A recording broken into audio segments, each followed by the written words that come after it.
Suspect detained. Situation under control. Are you tenacious and tough, yet sensitive and empathetic? Can you think on your feet and remain calm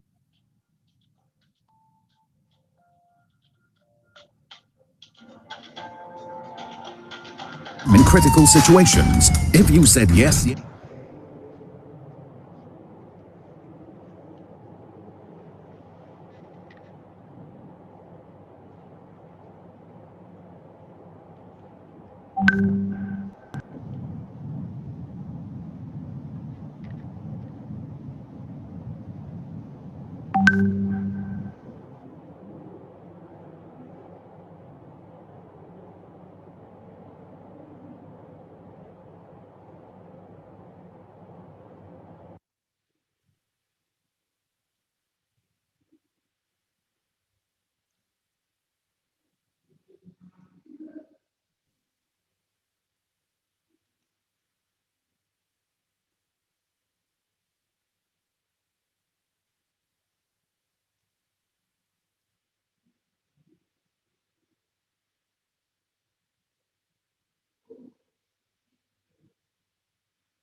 Ladies and gentlemen, anyone, good afternoon and Assalamualaikum warahmatullahi wabarakatuh. So welcome to the third National Symposium on English Language Assessment, which is conducted online via Zoom and also broadcasted through YouTube channel of British Council Indonesia. So this program is initiated by British Council Indonesia, and this is the second year to collaborate with TAFLIN, the Association for the Teaching of English as a Foreign Language in Indonesia. So, and today is our third from the 4 sessions of the National Symposium, and our today's theme is Future Trend, Exploring the Growing Use of Artificial Intelligence and Technology in the Language Assessment. And our today's speakers, we already have Professor Swarsih Madya from State University of Yogyakarta and also from TAFLIN. Good afternoon, Professor Swarsih. You're still muted, Prof. Good afternoon, everybody. Good afternoon, Pak Taufik. Good afternoon, Prof. Suarse. Thank you for joining us. And we also have Judith Fairburn and also Robin Skipsey from British Council. Hello, Judith, Robin. Hello, hi, nice to be here. Thank you for inviting me. Okay. And also we have Cyril Crook and also Trevor Breakspear. Yeah, hello. Cyril. Hi, everyone. Hi. Okay. Hi, Sophie. Yeah, great to have you all over here. So, and I'm Taufik Al-Ma'mun, the Secretary General of TAFLIN and your moderator for today's session. So, some interesting fact that you might that I would like to share to you all, that we have 6,146 registration from 17 countries for this session 3 alone. And last session, just to give you information, that we have feedback forms from 19 countries, yeah, apart from Indonesia. And reminding you about the housekeeping things, please note our house rules of our today's online symposium. Yeah, it is supposed to be on screen right now. So I will read the house rule to you anyway. Yeah. So you can read it on screen right now, that British Council will record the whole webinar session. Yeah, by attending the session, you acknowledge that your image and comments may be recorded and rebroadcasted.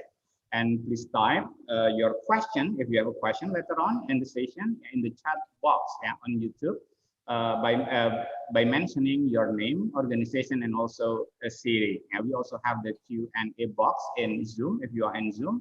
And moderator will summarize and will summarize and deliver the question to the speakers. Yeah, after the session ends, you will be given a link to complete an evaluation survey. Link to download the e-certificate and materials will be provided after you submit the feedback. So make sure about these house rules, yeah, for the session that we will have today.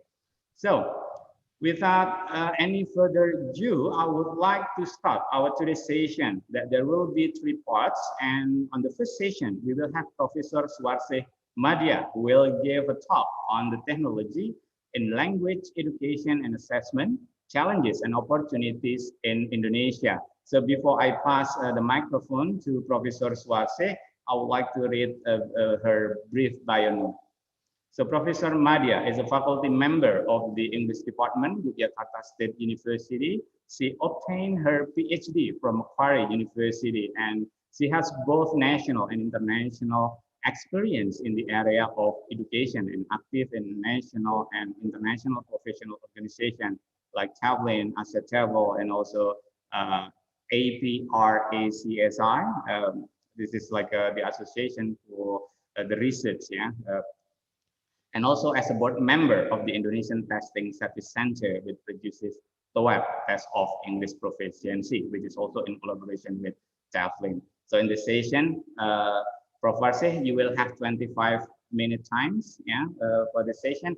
And if you have questions, just put it on the chat box, and we will have the question and answer session soon after Prof. Suarse finishes the talk. Prof, you have 25 minutes starting from now, please. Thank you.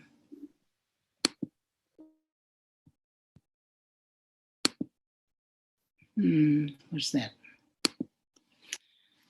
Oh, well, good afternoon, everybody. I'm very glad to be here. And in fact, I feel grateful to have the opportunity to share my experience and my hopes and also my worries, about technology. So in fact, the theme is AI, but I will only touch a little in AI because I'm scared of that. So I focus on technology in language education and assessment, and I will see the challenges and opportunities in Indonesia. Let's see our context here, that English language teaching and learning is within the context. This is an environment, local, national, global. And I add another environment, there's a divine context, because this is Indonesia. We believe in, the hereafter. So it will help us in facing the challenge, in fact. So the changing in the environment, natural environment, and also cultural context will affect, in fact, our teaching. For example, when we have something like technology, we cannot avoid that. And now we are forced to do that. We will be back again. Now then what I will start with that, in fact, God, the creator, is the magnificent, has equipped human beings with intelligences. We have AI, but I believe in these intelligences. And God also has entrusted to human beings the world with all resources for the welfare of all creatures. This is the basis, the standing point of all efforts made in education. Then you have now we have the strongest drive in that is advancement of technology, globalization of everything, and we also have can you see that? Because of that, then you have the rising standards of, sorry, it doesn't work. Okay, so the advancement technology, then we have the rising standards of living, but we also have global warming and the calamity, and there's hot issues to be considered. And I think we also have on the education, language education, English education especially, we have the issue of English as an international language or English as a lingua franca. Then I have found a new paradigm, navigationism, blended learning, online assessment, 21st century skill, etc. should be considered in our teaching. Now, I believe that assessment cannot be separated from learning. That's what therefore I talk with this with the whole proposing the learning-based assessment later on. Now that is the challenge here. Now the environment is changing. We are within the system. Now the curriculum is changing, and for example, the national exam will be absent later on, hopefully. So we also have this one, but here the teacher education, for example, is now also changing, and the input. So all of this will pose the challenge, because if we want to say, for example, we want to change the assessment, we have to remember, can the teacher do that? Well, about the equipment, etc., etc. So you have this one, so all the line of thinking, so that we can see that the challenge is very complicated here. Okay, we have to answer together, making effort collaboratively. Now then, of course, I would like to draw your attention to the COVID-19 pandemic, creating bringing the new norm in here, with the old norm and the new norm here. Now, technology before COVID was optionally integrated into education. We can opt, but today it is a necessity to integrate technology into the whole business of education. It's because of that. This is I think this is very important to remember. We cannot just complain, but we have to really overcome and to answer the challenge.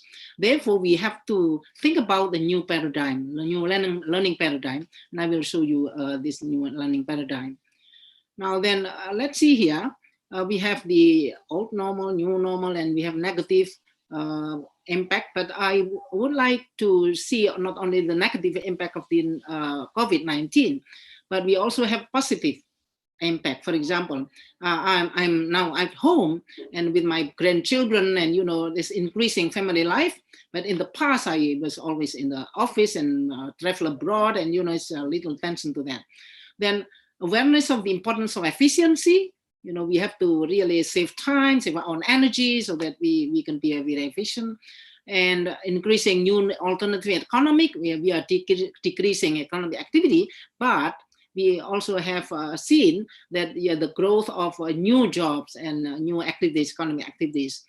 You also have here growth of different types of jobs, and the rising awareness of healthcare, creativity and innovation in medical sciences.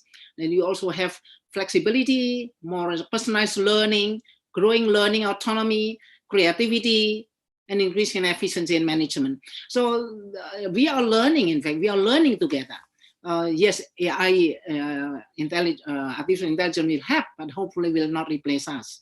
That's what my hope. So of course, the negative you have already seen, but I would like you to really, let's also see the blessing in disguise in this. Now let's, under this condition, let's explore the potentials of ICT in increasing access and improving quality of language education and assessment.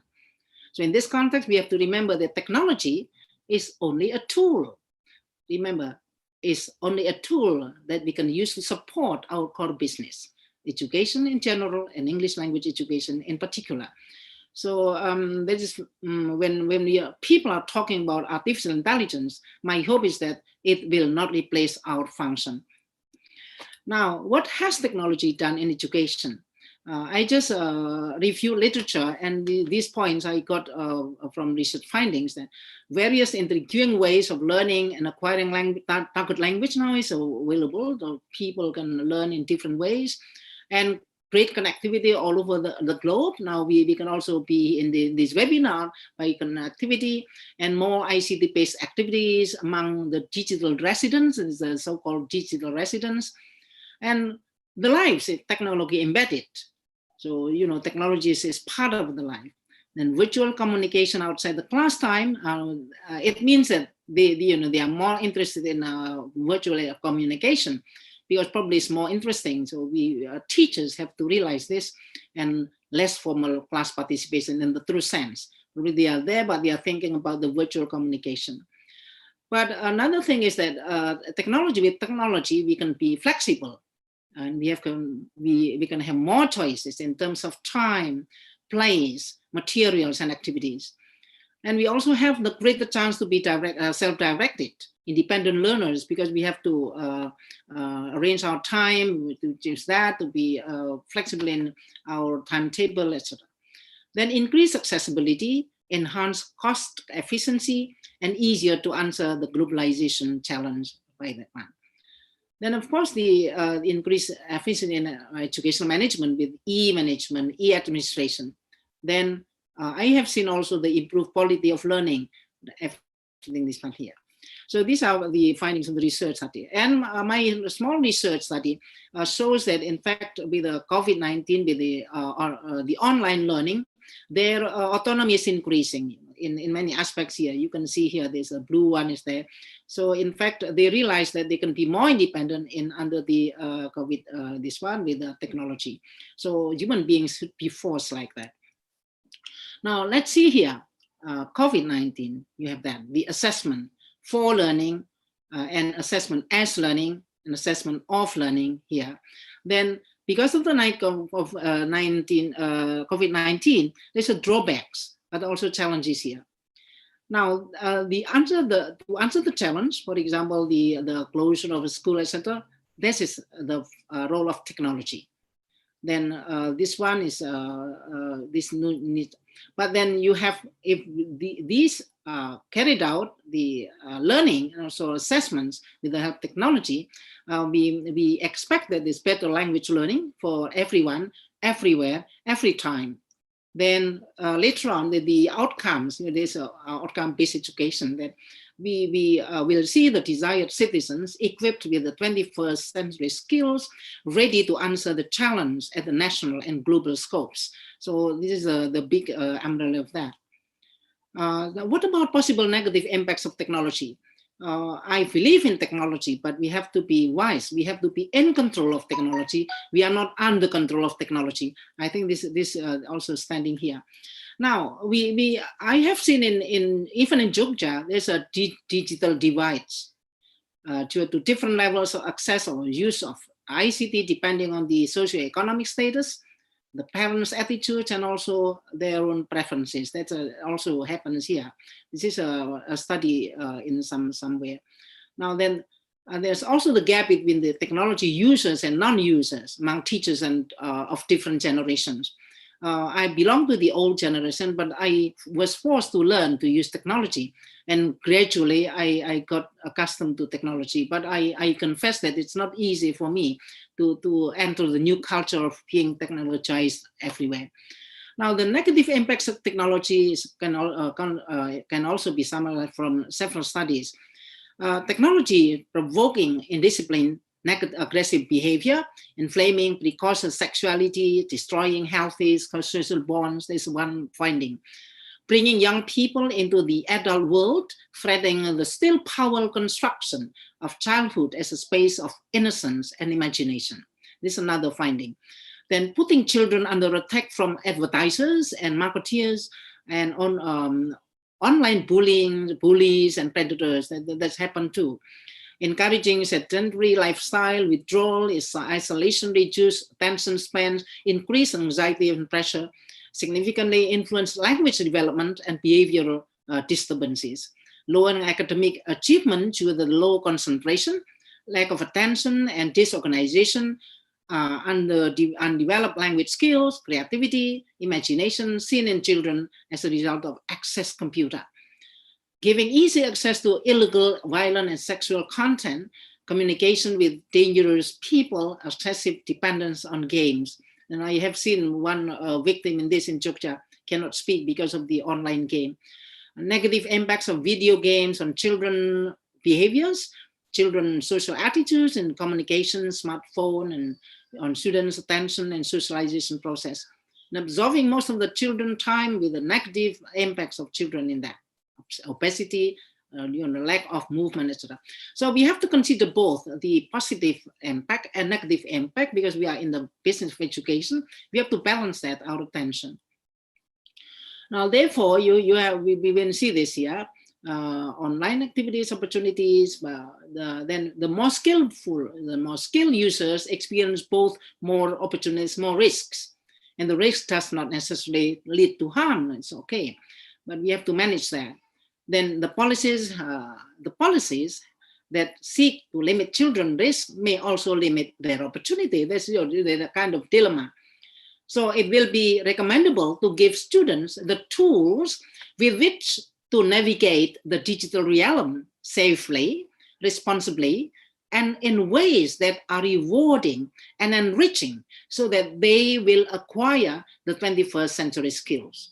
So there's a felt need for a new learning paradigm with freedom to learn. Now the ministry has proposed or has in fact provoked all people with the freedom of learning, which has been by Carl Rogers, in fact, okay? And this standard here. Now that is the new paradigm here.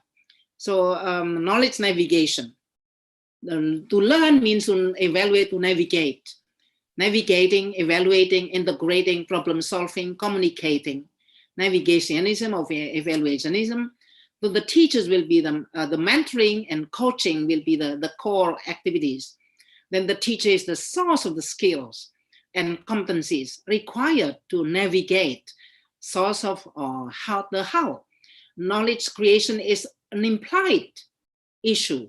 The central issue is to be able to navigate within the enormous knowledge explosion. So the focus is navigating in the ocean of knowledge here. So we can imagine, I will, now I have started to ask my student to explore the website to ask my question, to answer my question, rather than I give information, because it's very easy for them to find information. Now, the following abilities here are further needed here. The ability, know-how, know where, find relevant and up-to-date information, and the skills necessary to contribute meaningfully to the knowledge production process, for example. Then the ability to identify, analyze, synthesize, and evaluate connection and patterns. We have to evaluate. Then to contextualize, integration information across different forms of information, then to reconfigure the present and communication information, and also ability to manage information, identify, analyze, organize, classify, assess. Assess is very important here, whether this is true or not. Then the ability to distinguish between meaningful and irrelevant information. This is very important here for the specific task at hand and problems to be solved. Then the ability to distinguish between valid alternative views and fundamentally flawed information, and sense making and chaos management. So this the skills can go to not only, but language can play an important role here. Now I would like to recommend this one here as related to language here. So there are 10 skills which are very useful, grouped into 4: ways of thinking, ways of working, tools of working, and living in the world. So creativity, innovation, all of these are already mentioned in our daily communication with the 4 C's or 6 C's or whatever, but this one here. But the important thing is living in the world here, citizen, local, and global. This is what I'm really interested here. So if we go global, we have to preserve our culture, local. Then life, career, and personal social responsibility, and cultural awareness and competence. So we also in language learning, we also have now the approach of intercultural learning that is consistent with this. So while learning another culture, another people culture, we become more aware of our own culture and appreciate our own culture. Now, so I put this in here. Then later on we will see that one here. I don't want to grow with this one here, but I would like to see the number 4. There's communication here. When you have communication, you have competence in language, in mother tongue too, and other languages. So in Indonesia, it's very important not to forget our mother tongue and Indonesian while we are learning English. This is very important. Many people are proud of being able to speak English without and forgetting their local language. But to me, it is a sad thing to happen. Though we have to have the different levels of competency, but local languages for social communication in the neighborhood, for example, the national languages for communication people from different areas, and English, of course, to go global. So we have this one here. And I think what we now is, how is English related to all of the 10 skills? Though English is directly related to the skill number 4, communication, with its function, it can go with all the 10 skills, both through the possible use of English in situation related to the skills and text related to the skills. There's one here. So examples, in the area of life and career, possible situation in which English may be used includes meeting, seminar, conferences, staff having consultation with the boss, business letter writing, handling complaints, etc., etc. Then the text, be they oral or written, short or long, of different genres, and about the topics related to the skills, such as these dialogues on collaboration, expository text on learning to learn, both in the receptive and productive activities. So technology has enormous potential to facilitate the learning of knowledge, skill, attitude, values, and ethics, and the assessment of the target group's learning needs, learning process, with the assessment for learning, assessment as learning, and learning results. Now, this is the illustration, and English can go to all the skills here. So the English is versatile here. So I think as we realize this, we will have opportunities to contribute to that, but the challenge will be there. Now, then I go to the literature, and the development of using technology in assessment goes like this one here. The first is the use of technology in dual system, both combination of CBT and PBT in testing, for example, and administration. Then technology is used just as alternative to paper-based tests, but then e-assessment with some efficiency benefits and gains, lower cost, reuse of items, adaptive tests, administration system, one here. When you have also more skills and knowledge to be assessed, providing diagnostics, information, supporting personalization. I have learned from my friend who is really good in online system. She, in fact, has created a system to give feedback, even qualitative, and that one is amazing. But I'm still learning. I have not used that. But she is very happy, very creative in the assessment for learning assessments. Then the assessment here will be now is all is assessment to support education, innovation, and the development of 21st century skill here. Even the now is still being developed. Yes, online assessment for complex problem solving, teamwork, creativity, and innovation, assessing the inaccessible. Now it's developing. I'm looking forward to that, in fact. So you have this one here. So we believe in technology, but if this is AI replacing us, I'm really scared, Now then, considering the adoption of the CASFE framework, I would like to develop further the assessment systems for accountability purposes into the integrated holistic system, assessment system for the following reason. First one, the assessment for accountability and policy purposes is still needed to provide baseline data on learning achievement, which is necessary to produce education quality mapping. I think now the present minister will do that, so in the new development. So with this, and then English teachers have the opportunity to develop the speaking skills, for example. Then the quality mapping may necessitate the formulation of different standards. I would propose that in Indonesia, one standard is almost impossible, because the disparities of development is really great, which can be used dynamically by applying the multi-entry, multi-exit principle. And this is already in law number 2003. So in fact, legally, we are okay. The quality mapping may also help the policymakers to create differentiated interventions aimed at quality improvement in the whole country according to the real situation and condition. Then we have, it's important to ensure that the quality improvement interventions is consistently implemented through an empowerment approach so that the target groups can recognize their strengths and weaknesses and willingly accept them, build strong commitment to improving themselves accordingly. Then in the region, collaboration is encouraged more than competition, so that the education communities form a large community of learners who are really well connected through education quality improvement activities. Then rewards should be granted to those who successfully build collaborative networks for purposes of mutual education, quality improvement, not by competition. Now, this is the illustration. I think you have this one here. You have a classroom assessment SS4.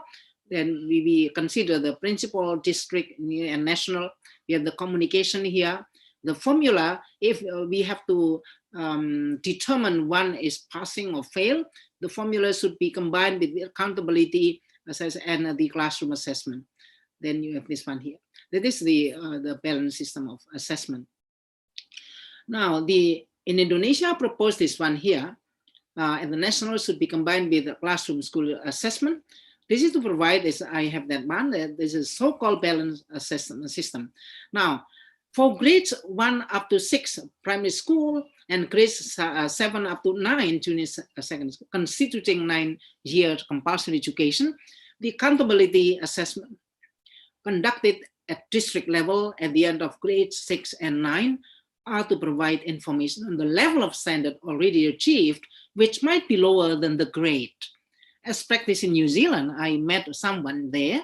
Students will receive 2 certificates. One of the certificate certifies the number of years attending the school, 9 years is finished, while the other certificate, the level of learning achievement, which might be much lower than the level of the competency set for the related grade. So someone who has finished 9-year compulsory education might only reach the level of grade 6. That's possible. So if this is found out within 2 years, in the intermittent years, they might be regarded as slacks, and they will be solved in the. Then to ensure that the student slacks are timely overcome, accountability assessment should be conducted in grades 3, 5, and 8, of which the results show the level of competencies, which might be as high as desired or lower. In case of lower, the gap can be, in fact, great. Sorry, I cannot do that. Now, then the balance system is this one. The use of ICT technology in assessment. We have the for learning, as learning, and of learning. And for purposes of giving feedback to students about what the students have or have not mastered or not, then the learning strategies, and to the teacher about the needs to continue or modify or reform teaching. That is, can be done through technology. Amazing, in fact, because the job of the teacher will be lessened, or will be eased here. Then also for purposes of supporting the development of learner autonomy necessary for forming strong character by self-assessment or self-evaluation, etc. here. Now, then you have this one is assessment of learning for accountability. So this one is a comprehensive exam. Then can learning take place and be assessed by using technology throughout Indonesia? Not throughout, sorry, is that. Now, yes, certainly it can if the F is very big. If other components forming the integrated system are adequately available with high quality. Learning as the heart of education is supported by the teaching, leadership, management, and assessment. When the teaching, learning, and assessment are to be conducted by using ICT, especially the information technology, the system should provide the following: evenly distributed high-speed connectivity, quality digital content, activity and resources, high-speed Wi-Fi throughout the schools, home internet access, high-quality, low-cost devices, I wonder whether it's possible or not, should be subsidized by the government, digital literacy and responsible use, and data security and privacy. So this is the figure of that. So put in together the heart of everything is learning. This should be remembered. Now then the paradigm will be ecological navigationism. What does it mean? It means that it will need the reform of leadership and management, reform of pre-service and in-service teacher education. Then we'll have the desired teacher standards, desired school leaders and staff standard, and this will be tackled by higher education institution of teacher education and educational sciences. But then we have to have Ministry of Education, Offices of Education, and stakeholders all together collaborating in reforming education, the whole country. Now, findings of studies here, we have to remember, findings of some studies indicated that in order to achieve full benefits, the conditions should be met. Availability of computers and e-learning professionals, in the presence of a solid infrastructure, which is paramount to the success of any IT integration. This is a study here. Then the infrastructure includes, among other things, computers, fast internet connection, secure platform expertise, continued teacher training. The last has been found critical for the successful technology use in language classroom. Then IT training programs should be created for the existing teachers, including me. In fact, I still need to learn about using IT, who need them throughout the country. Then the quality assurance and control team should be established to ensure that the conditions are met steadily to prevent frustration from growing. This should receive priority. Otherwise, integrating IT into the whole education business is a fraud. Then my question is, what about the availability of quality and quality assessment? In a small study I just conducted, not all my students, on the 136 students as respondents, enjoyed good connection steadily. We can imagine in Yogyakarta, it's the city, in some others in other cities, the condition is like that. So they are very sad and proposed to me that please don't fake on all the time. I need WhatsApp or whatever. Sometimes they have some corresponding there. So this is the connection quality here. We can sell that one. And this is the experience in using different platform. So they are yearning for a normal classroom again because of that. Now I have put into this one possibility. This is based on my observation in my environment. Someone may have the skill, equipment, connection, credit, but no interest, or the equipment, connection, credit, no skill, no interest, or just connection and credit, no equipment, etc. So these are the possible situation in the field. So now we cannot assume that everyone can do online learning very well. Now, however, Teflin has had a good experience in administering our online TOEIC test of English proficiency since 2014. This test belongs to PLTI, Pusat Layanan Tes Indonesia, or the Indonesian Testing Service Center, which has been co-founded by Teflin and HIMSI. This test has been taken by around 200,000 lecturers or scholars throughout the country, and I think minimal problem. We are learning to conduct that, and the technology has helped us in serving more people now. Then in administering other tests under here, the PLT has enjoyed good cooperation with higher education institutions throughout Indonesia. This is one thing, collaboration, technology with that. Now then, during the COVID-19 pandemic, PLT has administered tests from home with remote supervision being carried out by technicians through the system. What about possible cheating? Thanks God that our programmer has managed to develop a monitoring systems in such a way that the system can detect any attempt of cheating. Once something suspicious is detected, the technician will stop the test. It has worked very well. Some test takers had to regret that they had cheated. Okay, this is a good news. So so technology can ease a lot of work, and so as long as it's used appropriately to build a robust system. So this is my proposal, in fact, for Indonesia. I hope some policymakers are listening. So the improvements should be programmed, and we have the target of 2045. Within we will reach the golden generation, right? So we have to really think about that. Today we have 171 million internet users in Indonesia, fourth after USA, India, and China. There's 68% of the population. Probably this is the young people.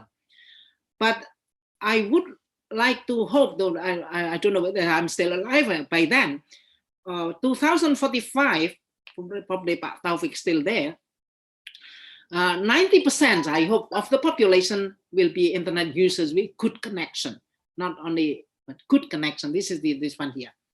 So we have to go from here, research-based development, mobilizing the whole potential components and resources, can work together when NGOs and agencies, which, as the help, our partner.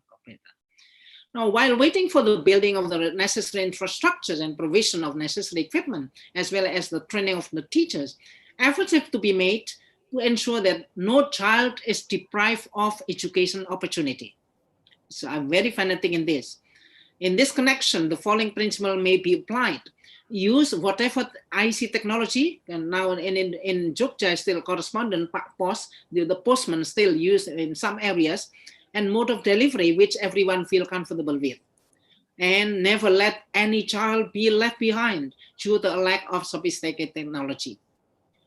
Now then, on the one hand, technology is amazing in easing the human jobs. On the other hand, however, it is threatening our existence as teachers. Now, suppose the artificial intelligence is so perfect that it can do the teaching of English. Now, while so many teachers are not fluent in English, so it is possible for parents to turn to artificial intelligence and leave the teachers behind. Now, we have to prevent this from happening by utilizing technology too. That is, the existing teachers who lack English proficiency should improve their English independently by benefiting from available relevant websites which offer English courses for free. This can be speeded up if the higher education institution of teacher education also offer in-service training programs in collaboration with relevant partners agency.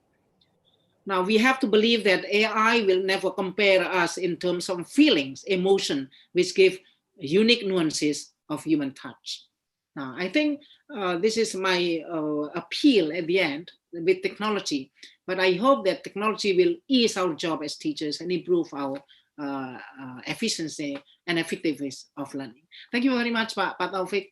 This is what I can share. Thank you. Yeah, thank you, Prof. Swarsih Madya, for the sharing. Indeed, that the pandemic becoming the blessing in disguise. But as Professor Swarsih Madya warned us, that positive and negative impacts should be considered and balanced. Yeah?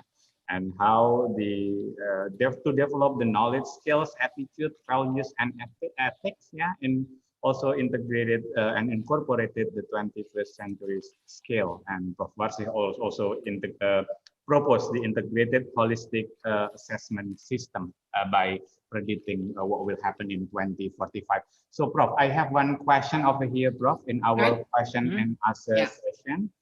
So we can do it really quick for this one. So there is a question from Heru Adi. This one is integrating technology in the system of assessment seems to be a must in the recent era or pandemic. But the fact that there are various backgrounds of people involved in education process cannot be put aside. Therefore, a big question then, how to bridge the IT competence gap of any parties involved in it. It's about the IT competence gap. Yeah, I think I had put in the last part one slide that in fact the training of the existing teachers and also leaders, so that leaders will experience that, should be provided by the government. But if the government lacks, fund, the government can work together with a partner organization. I think, so far as I know, like the British Council has helped us for a long time, since the introduction of cognitive language teaching, for example. So, the training. And I propose that if there are so many people lacking sophisticated technology, that is in my appeal too, use any technology which is simple and help them there.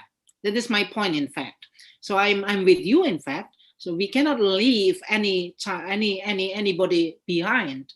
So in Jogja, for example, in some areas, we still use postman okay, the postman to reach them, to put them. And some ask the teachers to visit the school, the homes, the houses of the home of the students to help them to.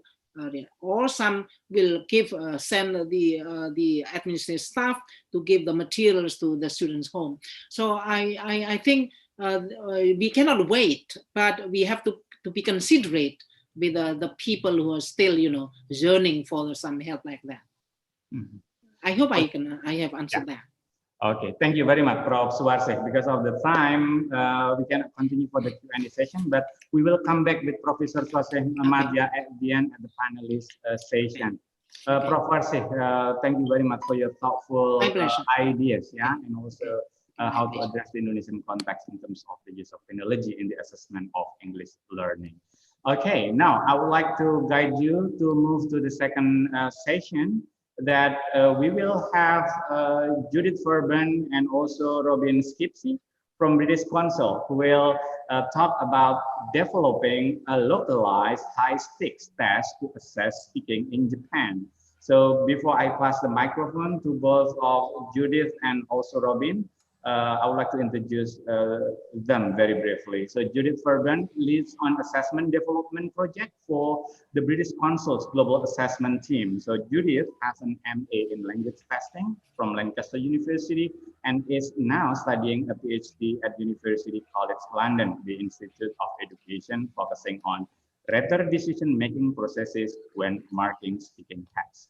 And Robin, but Robin, after teaching in public elementary and junior high school as part of British Council team teaching project in Tokyo, Robin became the academic manager responsible for teacher development at the British Council from April 2014 to March 2019. He oversaw the design, development, and roll out the leaders of English Education Project LEEP, which is also commissioned by the Japanese Ministry of Education, which trained over 80,000 elementary, junior, and senior high school teachers across the country. I keep reminding everybody that a question and answer, if you have, for the question and answer session later on, if you have a question, just type your question at the Q&A box if you are in Zoom, and you can also type your question in live chat if you are in YouTube right now. So Judith and Robin, for both of you, we have 25 minutes, so off time is yours now.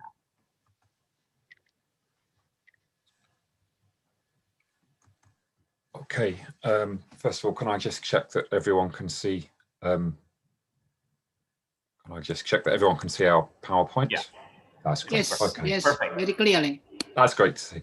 Thank you very much, and it's a real pleasure to be joining this conference this afternoon, or actually early this evening in Japan time. So I'm going to start by giving a little bit of a background to the development of a high-stakes speaking test in Japan, and then Judith will talk more in detail about the development of the test. First of all, I'd like to give a little bit of background about the education system in Japan. So compulsory education is from age 6 to age 15, primary is 6 to 11, low secondary is 12 to 14, and upper secondary is 15 to 18 years old. So upper secondary is no longer compulsory, but almost all Japanese students continue at least until the end of upper secondary. Further education from 18 plus, 52% of Japanese students go on to university. Around 4.7% go to junior college, and just under 1% go to colleges of technology. Now, the role of English in Japanese education is quite important. So foreign language education is compulsory to the age of 18. And in almost all cases, this is English. There are a few schools which teach other languages such as Chinese, French or German, but the vast majority of students study English as their compulsory foreign language. And an English test is mandatory for university entrance. Looking at the perceptions of English in Japan, students study English for 787 hours at lower and upper secondary. And this should be sufficient to reach the government target of a B1 level when students graduate high school at the age of 18. However, the perception in Japan amongst many different sectors of the population is that although many students leave school able to understand what they read in English, often Japanese young people find it difficult to express themselves in speaking or in writing. And government figures back up this perception. So high school students reaching pre-level 2 on the Eiken examination, which is a local Japanese examination of English, and which corresponds to CEFR level of A2, the number in 2016 was that 29.9% of students reached this A2 level for reading, 24% for listening, 17% for writing, and as we can see, under 10% for speaking. And so therefore the priority in English language reform, teaching reform in Japan, has been to better balance the way that the skills are acquired and to allow more students to leave school able to speak and write in English. And there have been a number of steps in order to encourage this change.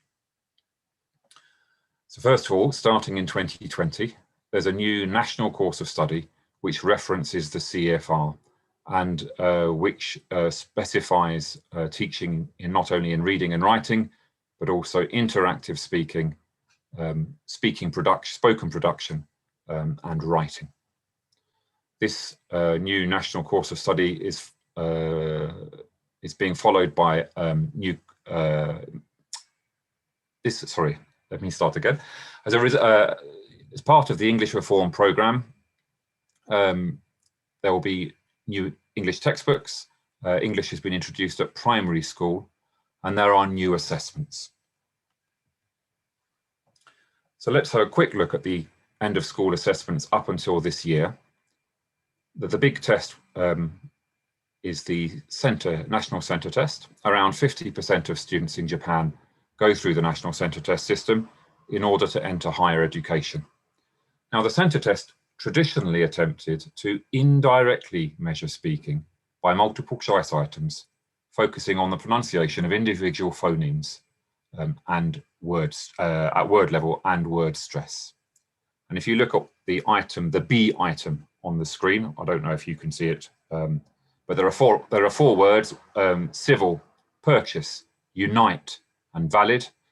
Students need to find the odd one out, which is number 3, unite, based on the word stress pattern. And on the item on the right, the A item, it's the same kind of item. Students need to work out the odd item out based on the pronunciation of the letter G. Now, there's been some criticism of these kind of items, mainly that they don't seem to correlate very well actually with the way that students are able to express themselves in speaking, particularly in spontaneous interactive speaking.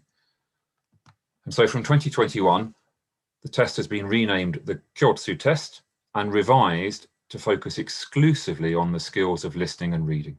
These items focusing on pronunciation have been removed from the test. But as a result, individual universities in Japan are expected to assess candidates' speaking and writing proficiency using their own tests. This requirement poses a challenge for universities. One, speaking has not traditionally been assessed in high-stakes exams in Japan. As a result, universities have little experience of organising high-stakes speaking assessments. Universities lack expertise to design valid and reliable speaking assessments. There's a lack of trained speaking assessors, and the logistics of assessing large groups of students at one time are quite challenging for universities. And so it's within this context that the British Council has been collaborating with a local university to develop a high-stakes speaking assessment. And at this stage, I'd like to pass over to my colleague, Judith.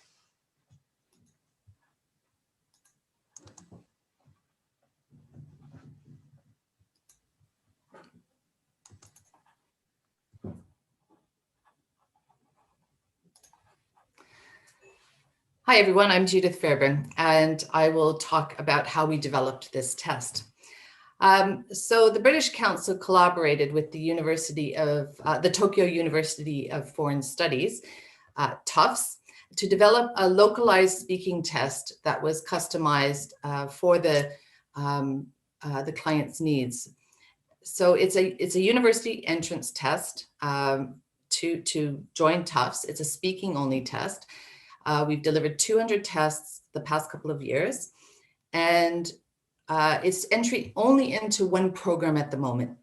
In 2022, we will increase to 2,000 tests for entry to all programs into the Tokyo University of Foreign Studies. So how did we do this? We followed a few models that the British Council uses. The first model we used in this project was the theoretical model of test localization by Barry O'Sullivan and Jamie Dunley. The test is based on the British Council's Aptus speaking test. And what we did is we took that test and then did what we call a level 2 localization. So the test has the same test and task specifications as the global Aptus test. But what we did is we made decisions on content about things like vocabulary, topics, in collaboration with our Tufts partner. These were culture and situation localization. For example, photos that were more familiar to test takers in Japan. We avoided content that was unfamiliar to test takers in Japan. Things like relationships between individuals might be different. How words are used, for example, how we say telephone numbers in different countries is different. People's names in the test could be changed. There's a difference in formality, cultural formality. Even such things as how people take public transport in Japan, we could make changes. So all the contexts of culture and situation, and also the skills, things that Magia was speaking about in her earlier session, these were areas that we could make some localization decisions. So we wanted to link the test with the actual use of English for this test-taking population of university students in Japan. And by having our Japanese partners write the tests and collaborate with us, they could make sure that the test linked with the actual use of English in Japan. Okay, so how did we go about this? So what we did is we first provided extensive item writer training to our Tokyo University of Foreign Studies partners, which included a thorough understanding of the Aptus speaking test specifications and how to write the speaking items. Once that was done, over a course of a few months, the Tufts then took on the responsibility of writing the speaking tests using the specifications. So there could be a preference maybe for spelling or word choice, pronunciation, photos, but the content had to always meet these specifications that you can see an example here on the screen. So by having the client write the items, we could overcome any of these culture and context differences, and they could write the items that were appropriate for their local context and culture while still ensuring that they met the Aptus specifications. So it therefore became a local product, but it was linked to an international framework. If you're interested in the specifications, I don't expect you can read that. There's a link on the PowerPoint, which we will share with you. And all of our specifications for the Aptus test are publicly available at this link. So they did all the item writing. So they wrote the items. The British Council then, my team of the assessment development team in global assessments, what we did was we did the quality assurance for the tests. And what we were checking for is to ensure that each item task that they wrote met these specifications and so that they could be linked to our framework.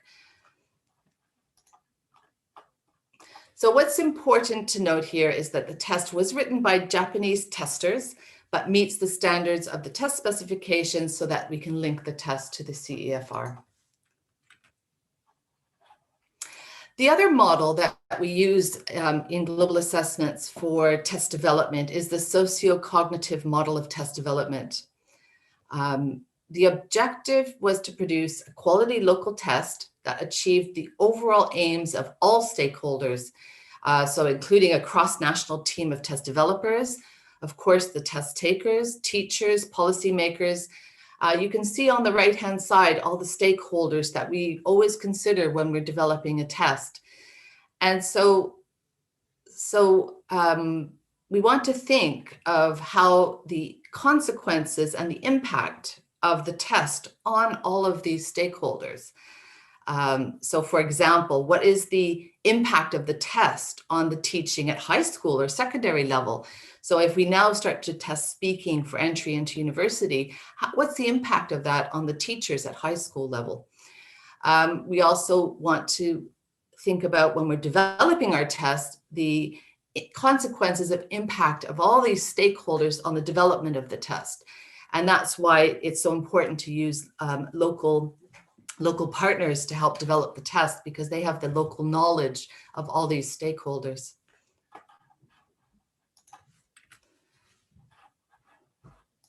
So at Tufts, I'll move on now to logistical challenges. So at Tufts, all students take the same test on the same day, once a year.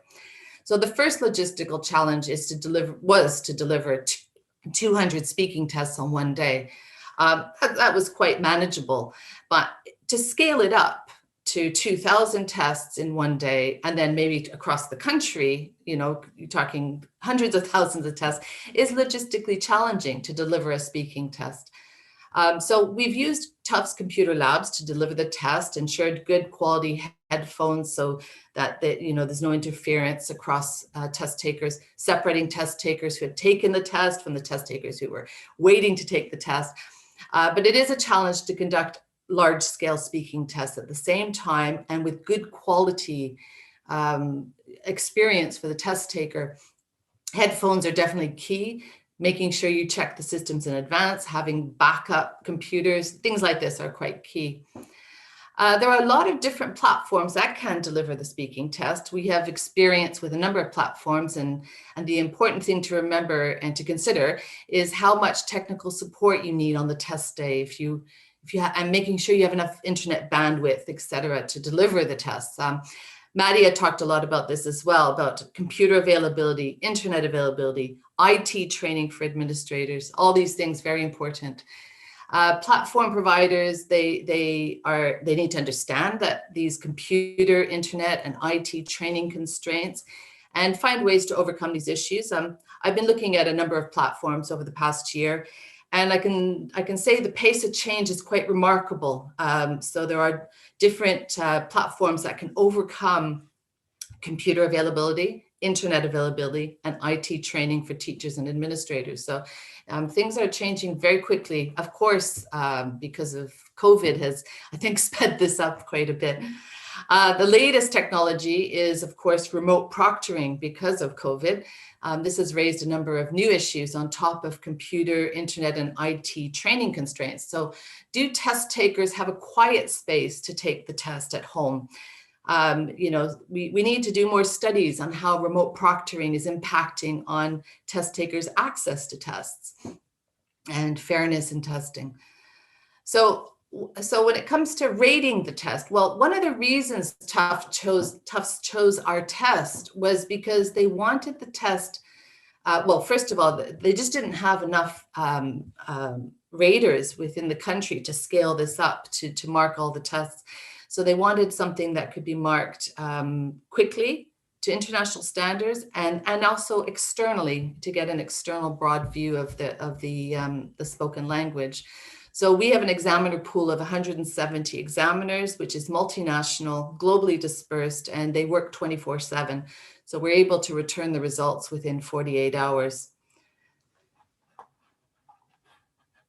So we are just now starting to do this item writer training for clients and for ministries, schools, And we've developed an item writer training class on FutureLearn. And so we can provide schools or ministries with a training course that can train people to write items and to write tests to international standards, but that take into consideration the context of a culture and situation. And so we're rolling this out. What would you learn in this type of course? Well, these are the sorts of things that we would teach you. It offers institutions a professional development opportunity. We focus on language testing principles, the practicalities of item writing, and the foundation knowledge of testing, sort of the essential skills of item writing. And we also give you hands-on practice with feedback from our course tutors. So it's suitable for people who are working in the field of assessment and just want to create a test for their school or their ministry. And it's also suitable for people who are just getting started. So it's not, you don't need to have a certain level of expertise. You need to be a teacher or have some background in teaching, but it is for beginners as well as advanced people. And I'll stop there. Thank you very much to everybody for allowing us to speak today.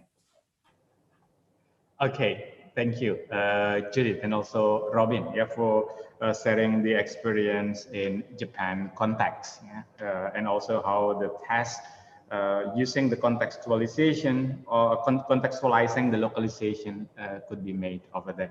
So we have now a question on my screen right now. So the question is from Sri Noviati, coming from Mandua, Sumedang. This is West Java. So the question is for Robin. So how to balance between Japan government and British Council program? Because in Indonesia, she want to applicate the English course, but we are, as the teacher, have our own program. How to, balance the cooperation between the government and also British Council in the Japan context. Okay, thanks. I'm not entirely sure I understand that question. I think, but just to give you, maybe if I give a little bit of background about our work in Japan, that will help clear up any misunderstandings. British Council, what we've done to support the Ministry of Education in Japan is to provide teacher training from 2014 to 2019. And the teacher training that we provided was in order to help teachers teach using the teaching materials they already had. It was to use their in Japan, all schools have ministry approved textbooks, and our training helped them to aimed to help them to get the best out of those textbooks. And from the new course of study in 2020, which is CFR aligned, where there'll be again new textbooks which will hopefully be aligned to the CFR and have a more balanced approach to all 4 skills. Any training that we offered to teachers would align quite well with what the ministry hopes for. And obviously, again, the ministry having a course of study, a national curriculum that's aligned to the CFR, also supports the work that Judith has just described, providing a CFR-linked assessment for universities. I don't know if that answers the question, but I hope it does. Yeah, but I think it answers the question. I mean, how from the question is actually how the government and also British Council could be aligned in terms of using this kind of text. So I have no other question over here, but maybe I can ask to Judith, how far is the test has already been developed? Is that only part of the Japan project, or it's already been also introduced to other countries? The test has been rolled out into Japan, so it's a specific test for Japan, for the situation and context for Japan. There's no reason why we couldn't do something similar for other countries, and we have the expertise now that we could do it quite quickly, actually. If it's only a speaking test, it's quite, the development of the speaking test is maybe not the most difficult part. It's the delivery, I think, of the speaking test that's been the biggest challenge. But we are happy to work with people to do a localized speaking test, but we would want to maybe localize it to the different countries. It sort of depends on what countries want. The more local you go with your test, the less international it becomes. So if it becomes a very local test, then can you make inferences that is global? So some people want a global test, and they want to just, and other people want a very local test. So I think it depends on what the country wants. But yes, we're happy to help. Yeah. Contact me anytime. Yeah, because it is interesting to have the approach localization. In the Indonesian context, we have many different cultures, yeah, from Aceh to Papua. To address the localization might also be like a unique and challenging if it is also developed similar approach in Indonesia, for example. We developed a test for Singapore, and we came across this as well. Different languages and different cultures within Singapore, and it's really an interesting when you start to talk about you've got to make sure the test kind of meets the requirements of all the different cultures. So in Indonesia, I think you've got lots and lots of different languages and cultures. Yeah. Okay, Judith, Robin, thank you for the session, but I will come back with you on the panelization, and maybe we can have in communication with other speakers talking about these language assessment things. Okay. Okay. Thank you very much for having us. Okay. Thank you, Judith and Robin, for the insight and also interesting experience using Japanese context in developing the localized speaking test, with the Japanese context. Okay, and on the third session, we will have Cyril Cook and also Trevor Breakspears, so they're from British Council, who will talk about artificial intelligence and language assessment, challenges and potentials. So before I pass the microphone to both of them, I would like to introduce both of our speakers in the session. So Cheryl Cook is the director of China Assessment Solution Team at the British Council. She leads a regional team that provides language assessment solution for partners throughout East Asia, including needs analysis, test development, post-test services, and teacher support. She is currently a PhD candidate at the University of Jyväskylä in Finland, I hope it's correct pronunciation, focusing on the assessment of pronunciation and the potential implication for English as a lingua franca. While Trevor works in an innovations role within the British Council's East Asia Assessment Solution Team, currently responsible for the academic development of IELTS Smart Learning, a new artificial intelligence driven assessment solution, as well as for coordinating and presenting academic and stakeholder research into new test concepts, leveraging both artificial intelligence and human readers. He is currently completing an MA in language testing at Lancaster University. Now, I would like to give the 25 minutes to both Cyril and also Trevor. Now, time is yours. Thank you very much, Babak Tafiq. I trust everyone can hear me clearly. And I'm just going to share my screen if you give me a moment.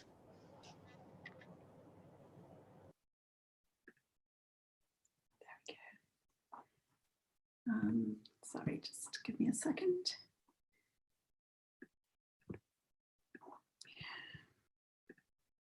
Right.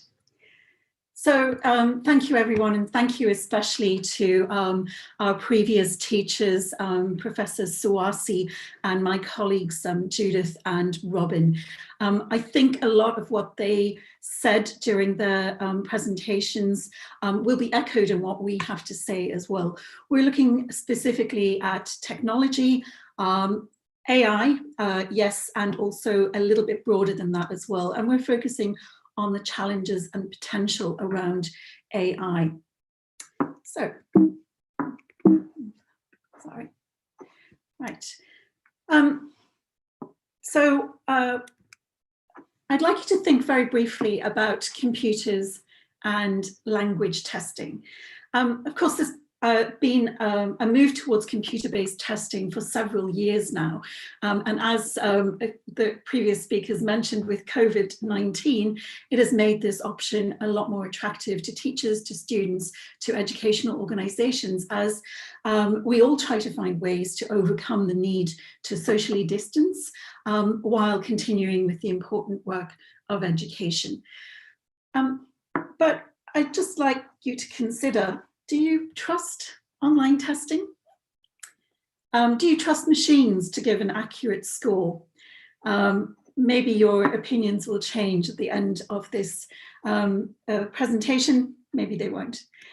But it's, while computer-delivered tests and automated assessment offer very many benefits for educators and test takers alike, there are a number of considerations about technology and language testing that need to be taken into account.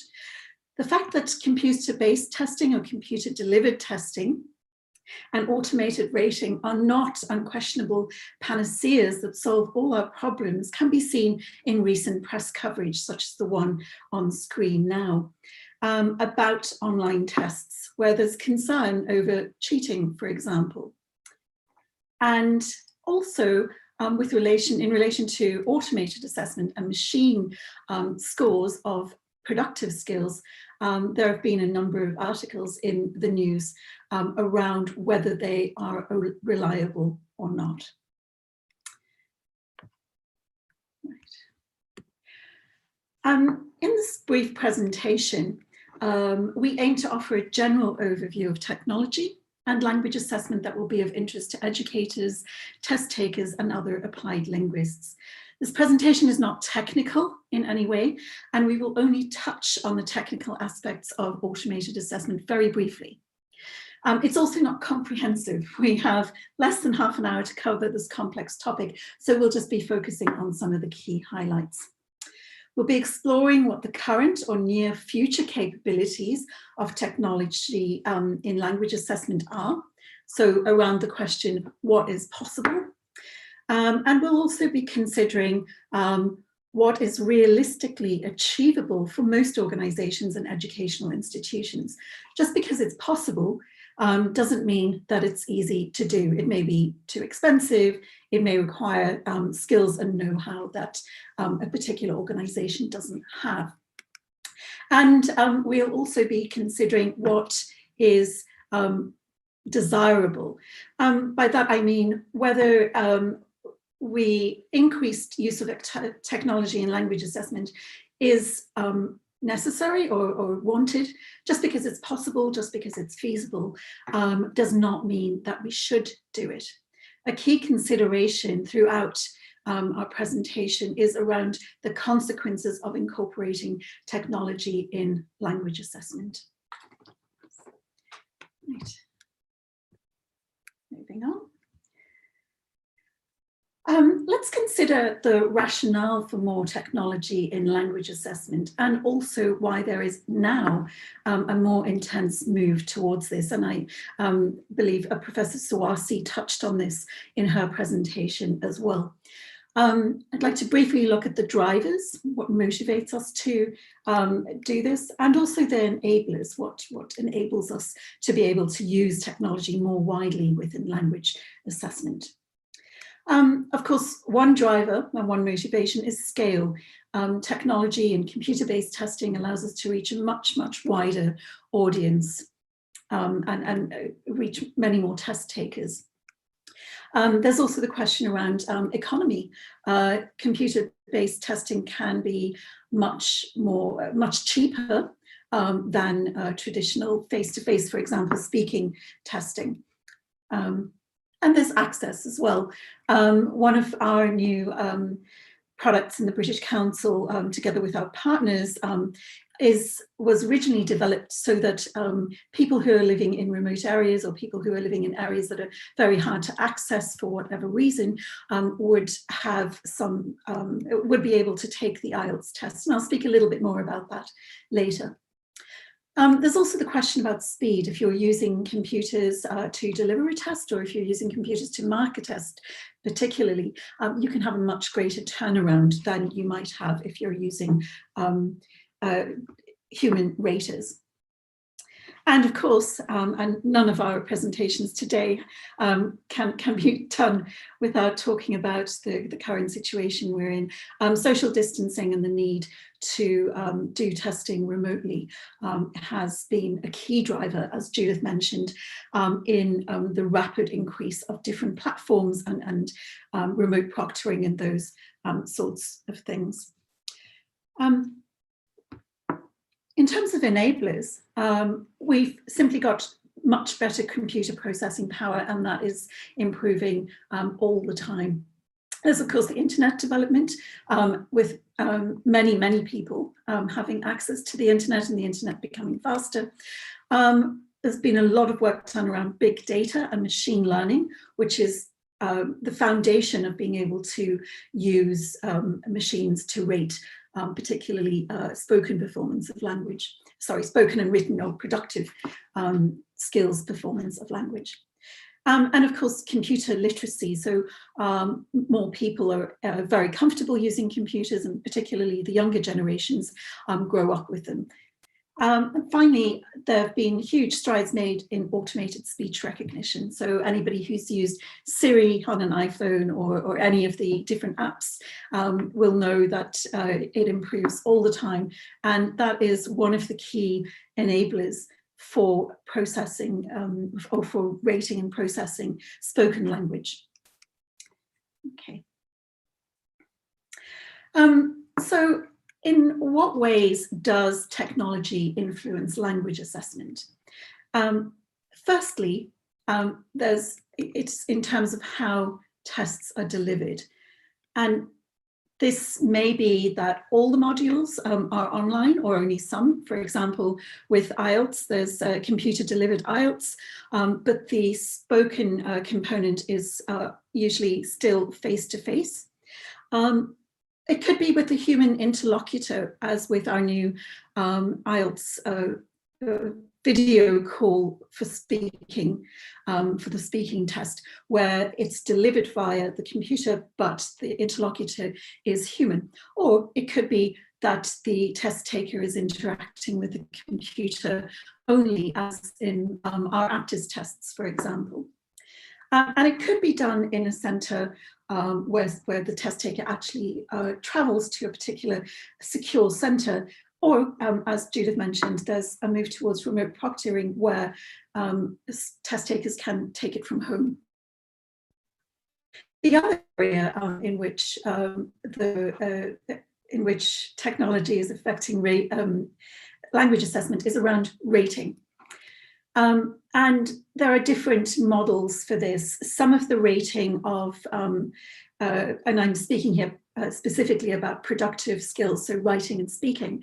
Some of it is done through machine only. There are various tests on the market that do that. But there are also tests that may have hybrids. So part of, some of the skills will be marked by the machine.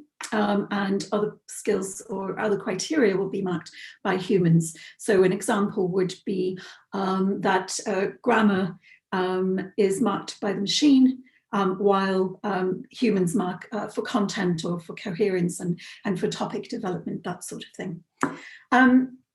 Some hybrid models have mostly machine with some human, and others have mostly human with some machine. So there are various different approaches to this, and we're still in relatively early stages of automated rating. It's really only started coming into effect for many tests in the last sort of decade or decade and a half, and we're still getting there. The third area of, where technology actually impacts language assessment is around feedback. And this is a relatively new area of impact.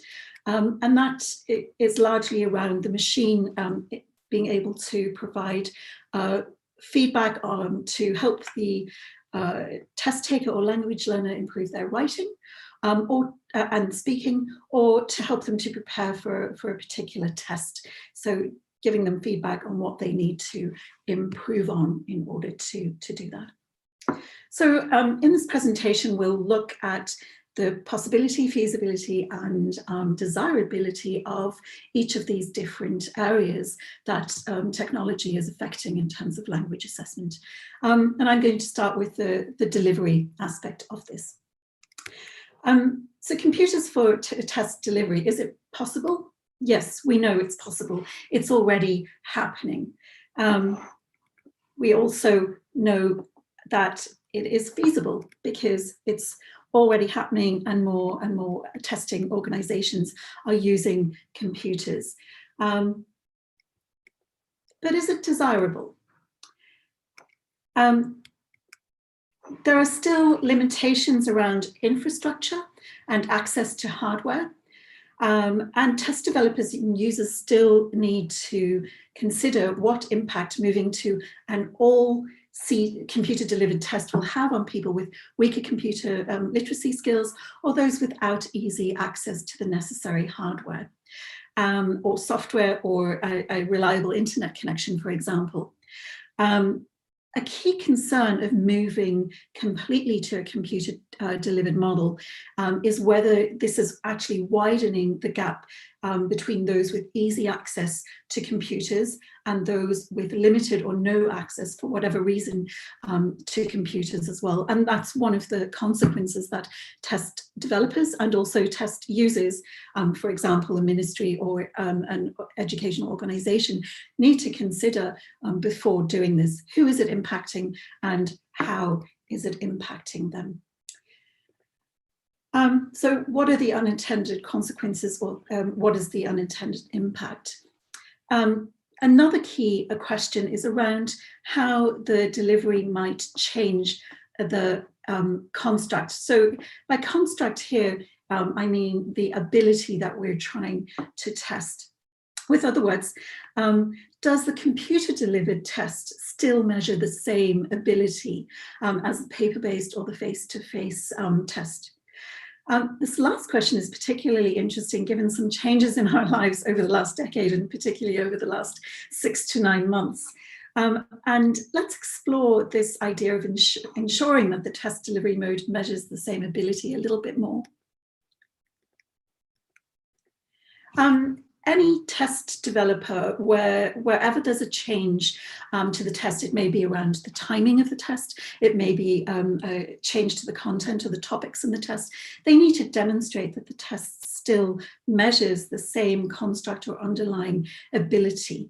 For example, English language communicative ability in an academic setting would be one example. And it's the same when the test changes from pen and paper to computer delivered. The test developers need to conduct validation studies to show that the same or a very similar ability is being tested, and they need to be clear and transparent about what the ability is that's being tested. This happened when the IELTS partners were working on the new video call speaking test for IELTS, which is called IELTS VCS. We did extensive studies to compare the difference in marks, as well as whether there was any difference in the components of the speaking skill that were being elicited. So looking at the same candidate, whether they got a similar mark on, or the same mark on the video conferencing versus the face-to-face test.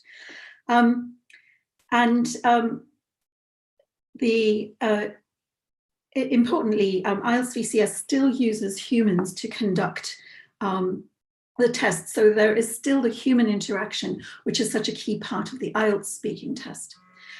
Studies show that any differences were negligible, both in terms of the scores and in terms of the ability being measured.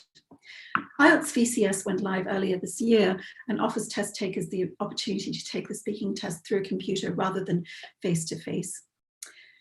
One of the research questions that we asked when doing the validity study for VCS was whether the target language use situation, the TLU situation, was reflected in the test. Does the test reflect the situation that the test taker will be expected to use English in the future? It's a very typical test developer question. Does the test reflect the situation in terms of tasks, content area, linguistic demands, cognitive demands, and cognitive processing? I think this research question actually is particularly interesting in light of delivering a test with a human interlocutor. What we see now is that this form of communication it is in fact much more common now in the COVID era. As we can see, we're doing this conference online than it was before. And there seems to be a lot more online communication between people, perhaps than face-to-face communication, particularly in the professional and academic realms. So it would seem that it's a question of life catching up with computer-delivered language tests. And so I think the argument is that actually the current video call speaking test for IELTS very well reflects what people are expected to do in English in their work and academic lives at the moment. The other consideration with delivering computer-based tests is around something that Judith touched on, the remote proctoring. And there, of course, are problems. I mean, it opens up a very many opportunities, greater access for everyone, particularly in the situation in which we find ourselves now. But there are problems. There is cheating, and students will try to cheat to get ahead, of course, and cheating online is easier because it can be more difficult to authenticate identity, and it is more difficult to monitor behavior. So what can the camera see? Do we use live proctors, and what can the proctor see? But there are ways to do this, and it's improving all the time. You can use AI trained image recognition systems, voice and sound recognition systems are being used to see whether there's perhaps someone else in the room who's providing some help to the test taker, and facial recognition. And then this is another example where you have the machine and the humans working together. If there are any suspicious cases, this can be sent to a human proctor for further investigation. So although it's early days, it is looking like a fairly promising area in which to move ahead with technology and language testing and assessment. I'm going to pass over to my colleague Trevor now, who's going to be talking a little bit more about rating and also feedback. Trevor.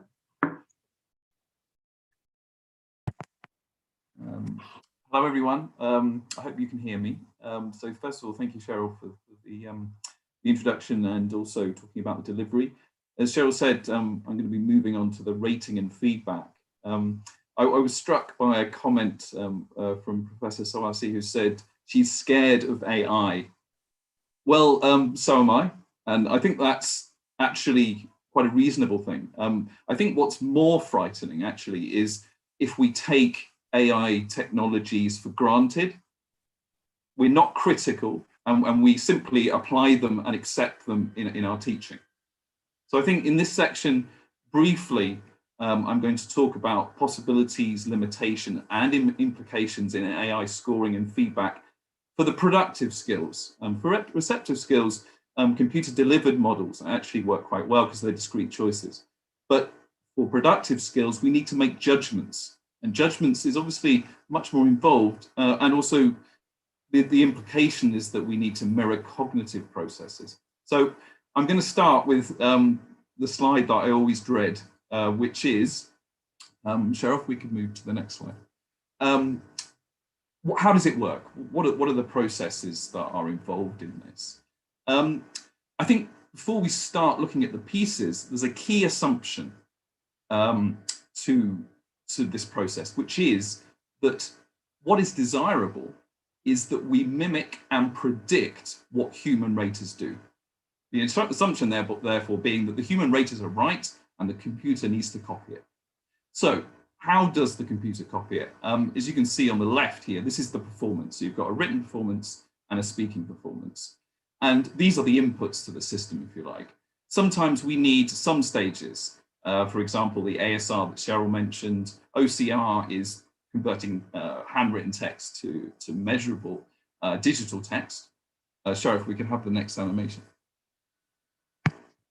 And then in the middle, we have the difficult bit.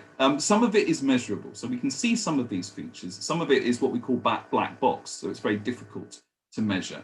What these processes do is identify what the machine can measure, extract those, and then build them together to produce something that can be equivalent to a human score. And there are some technologies that are used. So we use feature extraction.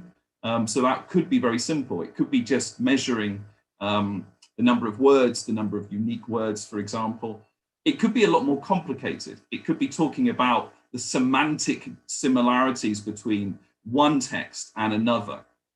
So that would be like topic relevance. That's much more difficult. Deep learning, we see a lot in terms of image. So image recognition, in effect, is a deep learning. So when we're looking at facial recognition, we can do the same also for language and language features. Also, we have prediction models, and we use them all the time. For example, when we write text, we have text prediction, and they've become a lot more powerful. Sarah, can we have the next animation? And so we've built a kind of a measure of features, and then we need a scoring model. And what the scoring model in effect does is it takes the features that we've extracted, the measurables from the machine, and it compares it to measurables that have scores from the humans. So the only thing that's missing now is scores from the machine, and it basically combines those together using forms of statistics and other various complicated techniques that I don't understand. So I won't mention it in too much more detail. I think the important thing to mention though with this is that it is about trying to map features from the machine and map features that humans use to rate. And there's always a difference. And I think that's what we need to talk about now. So if we can move on to the next slide. So first of all, is it possible? Well, the answer is yes, we can use machines to rate productive skills, and we have been in high stakes and low stakes contexts. But there are limitations. So for example, it's much easier to measure what we call a constrained task, which could be look at a picture and describe the main points, than, for example, a creative essay. It's much harder to measure that creative essay. It's also arguably very difficult to measure things like author intention in a text, implication, used perhaps in part by human raters to measure things like task completion or task relevance. That's much more difficult. So feasibility. Well, yes, it can be done, but we need lots of data, and not just any data. We need data that is relevant to the use that we put it to. So for example, if we develop something for Indonesia that's a speaking product, and we're looking at pronunciation, then we need to train the engine on lots of data from Indonesian students. And I don't know much about Indonesia, but just saying Jakarta would not be enough. You would need to cover geographically and ethnically the range of pronunciation that's expected. That is in terms of feasibility, that's quite a big limitation. If we could carry on to the next point. Okay. So we're starting to look at some of these concerns. And one of the big concerns is correlation versus validation. If you look at a lot of the machine technology developers, they will show you a correlation between a human score and a machine score, or their test and another test.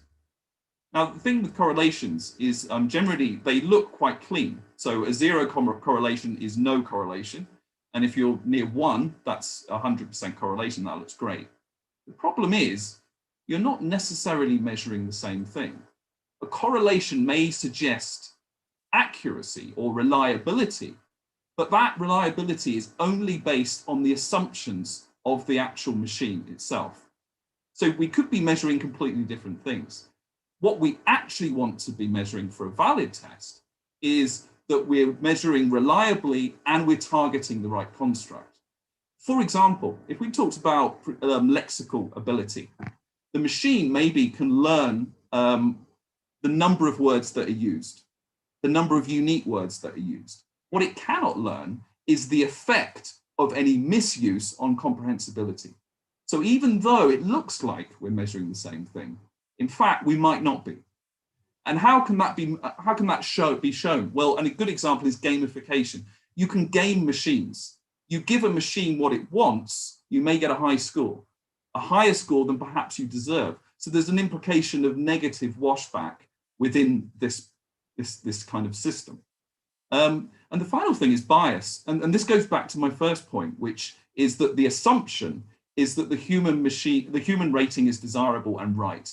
The problem is that for machine rating, exactly what you put into the machine is what you're going to get out. So the rating needs to be very good. It needs to not just be reliable, but also it needs to cover, again, the range of samples and performances that we expect in the real context of use. So one of the things in the research on AI machine technologies really emphasizes that an AI technology will amplify any problems in human rating. And it has massive implications because one machine engine can rate thousands of students. I'm being told to hurry up. Can we go to the next slide, please? Let's think about feedback then. Again, and sorry if we can go to the next slide, Cheryl. Again, is it possible? Yes, it is, with limitations. We can give feedback on things like pronunciation. We can give feedback on things like spelling errors, superficial, quantifiable things. Can we give feedback on maybe stylistic use in a creative essay? Probably not. So it's really based on exactly what we're using the test for. I'm sure if we could go through these three animations. We understand why people want to use it. It's affordable, it's flexible. We can give, through machine technologies, feedback regularly. And it's very expensive and time consuming for teachers to give feedback on every aspect of performance. They can't either. So if you ask a teacher to say, how many phoneme errors did this student make in 2 minutes? We can't do that, a machine can. So there are advantages, but here's the key thing. Is the feedback accurate? Would the teacher give a similar feedback score? And does the feedback encourage positive learning behaviors, what we call consequential validity? Does it work for us? Could we move on, Cheryl? I'm going to skip this slide. I don't think we've got time. So if we can move to the next slide. Cheryl, if we can move to the next slide, please. Okay, I want to quickly give you an example of a validity study that we did on a pronunciation engine. The reason I want to show this is that you can see some problems that happened during the development and the validation of this product. So to quickly show what the learner gave and what the learner did, we can see here that a learner records one word, they get a score out of 100, they are given a category. So work required is an example of poor pronunciation. A highlight would be an example of accurate as per various English variants pronunciation. We also can see they got a category. So is the problem a word stress error or is it a phoneme error? So that detail they had. The user could listen to their recording and compare it with a model recording.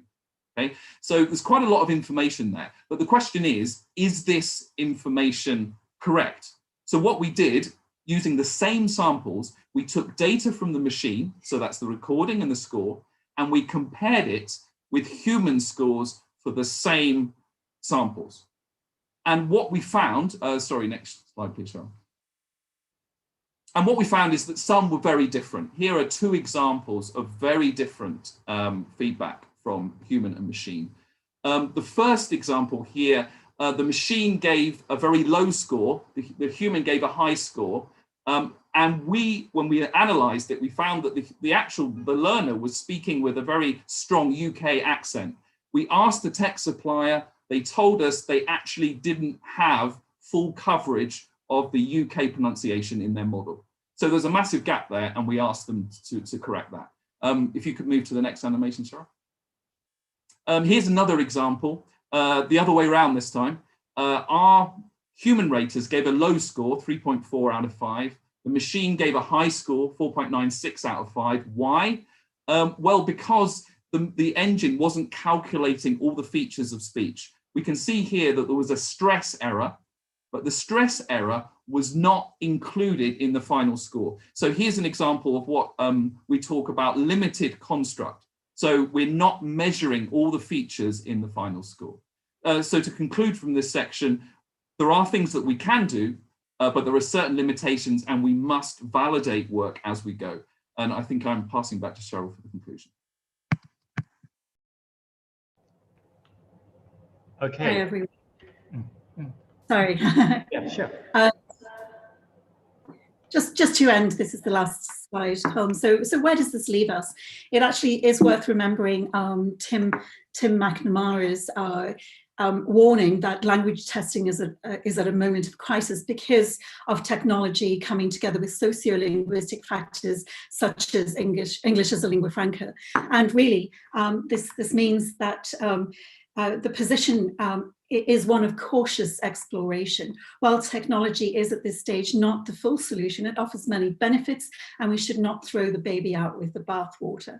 We should leverage technology where it is beneficial and where the consequences are carefully evaluated, but we should not unquestionably accept technology without a clear, critical analysis of the impact it may have. We should also consider the strengths of humans and those of machines and leverage these as part of a hybrid solution. And I was very pleased to hear Professor Suwasi mention it would be great if we can not replace humans with machines, but enhance humans with machines. And I'd like to echo that as well. Just one, this is going to be discussed at our New Directions East Asia conference, and Farida will be showing you something more about that, the impact and consequences of technology, and also innovation in a time of crisis like COVID. So please do log on and have a look at the conference. Thank you very much. Okay, thank you very much, Cyril and Trevor, for the sharing. So actually, there is also a question whether AI can totally replace human being, but you already answered at the end, Cyril. And other question that I need to bring up over here coming from Ibu Neneng Sahwana, actually related to the pronunciation that you bring up just now. How to optimize the student speaking ability, especially for little one, besides giving them practice to interview or doing simple presentation of their project or interesting story. This is very specific, but is there any possibilities based on your observation in terms of AI? There's one interesting application of AI, and again, there is a very important but, which is that we are definitely measuring what we want to measure. We've got the right acoustic data that links with the test population. However, if we get that right with something like pronunciation, we can use AI and AI technologies to collect data over time. So for example, because we can give so many, almost like rounds of revision, if we think about it in terms of writing, but for speaking, we can collect that data, and that data over time will show learners how they've improved, where they haven't improved, and also allow them to make a plan for further improvement.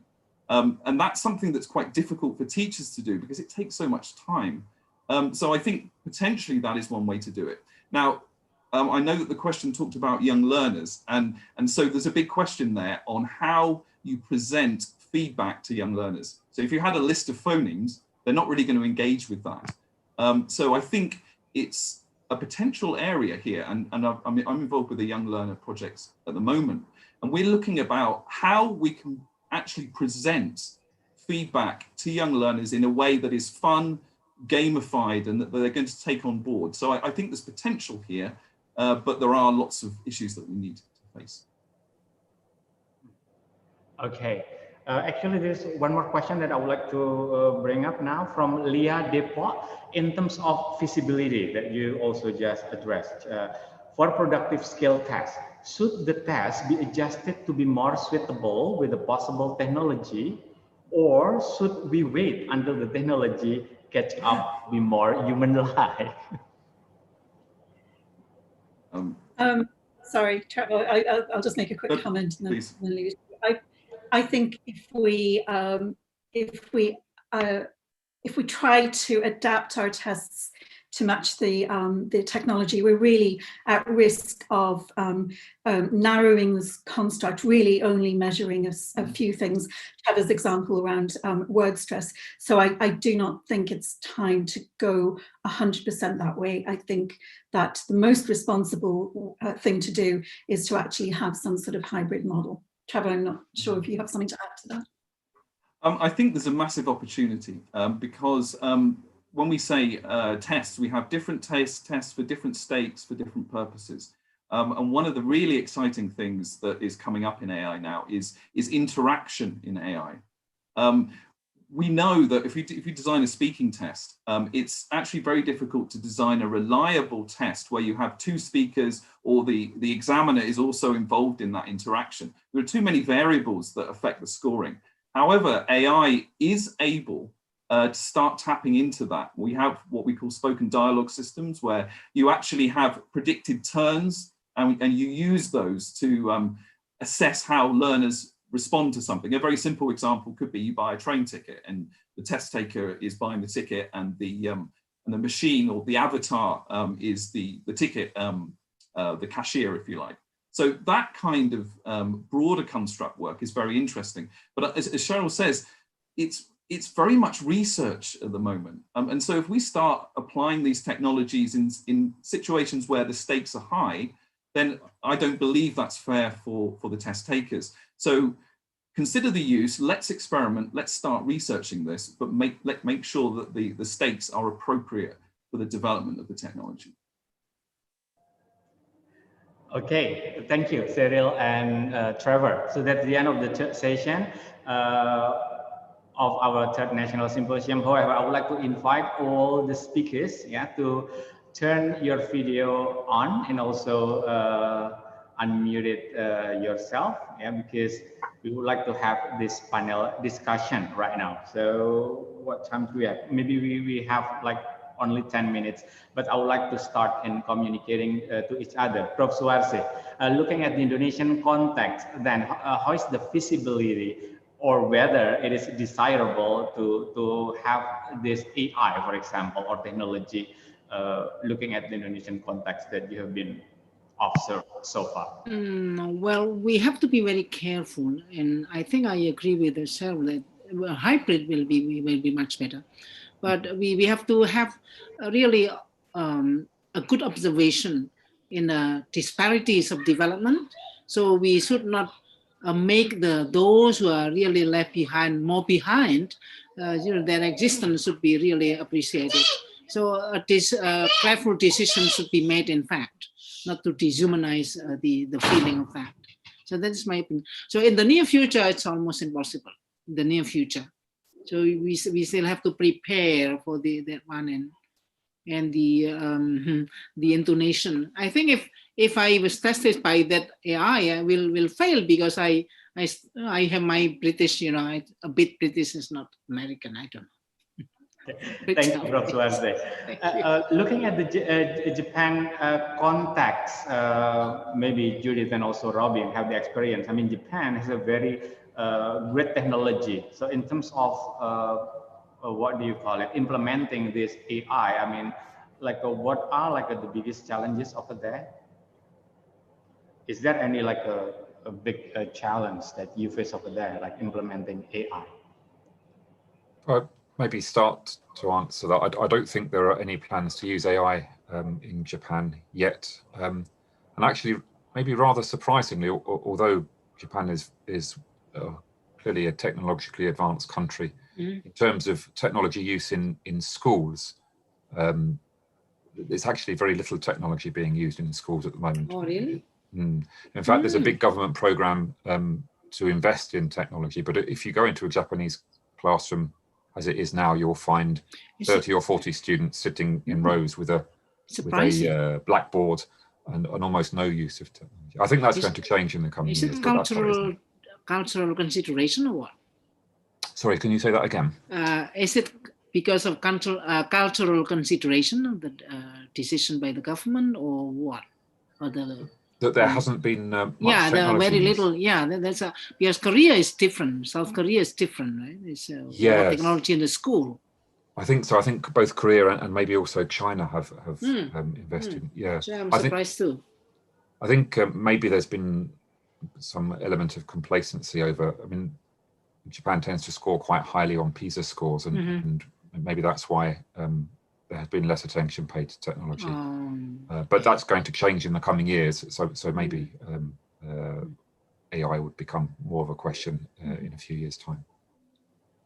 From the perspective of test development, I mean, we're experimenting with AI for the aptitude test as well, but it's more about only ever using it as a double rater. So you would compare the human rating to the AI rating, and then reliability purposes, research project and look at what are the differences. I think at the very low levels, at the A1 levels, where it's one word responses, either written or spoken, it works quite nicely. But once you get into higher levels, you know, things like task fulfillment, have they actually answered the question? That becomes more challenging. So we're doing it just as research at the moment. And yes, I mean, we have to keep on top of it because it's changing so quickly. We have to learn. But I can't see us using it for more than just a double rating for some time.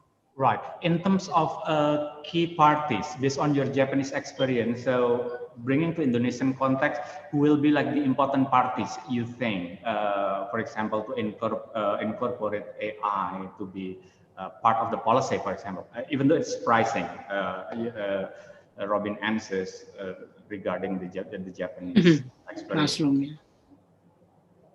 So we have this one, like who are the key parties that you think is really important to be involved to make it happen? Or maybe Sarah also, Trevor, would like to share, like how to use the AI in a certain countries, like what possible key parties that should be involved in. I've just got one point to make about that, which is that I think if you're introducing a speaking assessment into an education system, and there hasn't been a speaking assessment before, it's very important for both the students and the teachers in that system to understand what's being assessed, what's the construct that's being assessed in the speaking test. So regardless of whether the raters are AI raters or human raters, it's important for both students, their parents and teachers to understand what the new test involves and what it's trying to test. And that's maybe a question we haven't really looked at had a chance to discuss in this conference, but it's a very important point if you ever introduce a new test into an education system. Yeah, I think, Robin, that's exactly right. I'm glad you brought up that question, Babak Tawfiq. I think the stakeholder engagement at a really early stage is so important, and that includes all the various stakeholders. It's not just about a top-down ministry decision, I would say, regardless of which country it's in. It's really about getting those teachers, getting the test takers, parents, everyone involved, and getting their buy-in and understanding right from the beginning before you make any changes. But obviously Professor Suwasi knows the Indonesian context best, so I wonder what you think.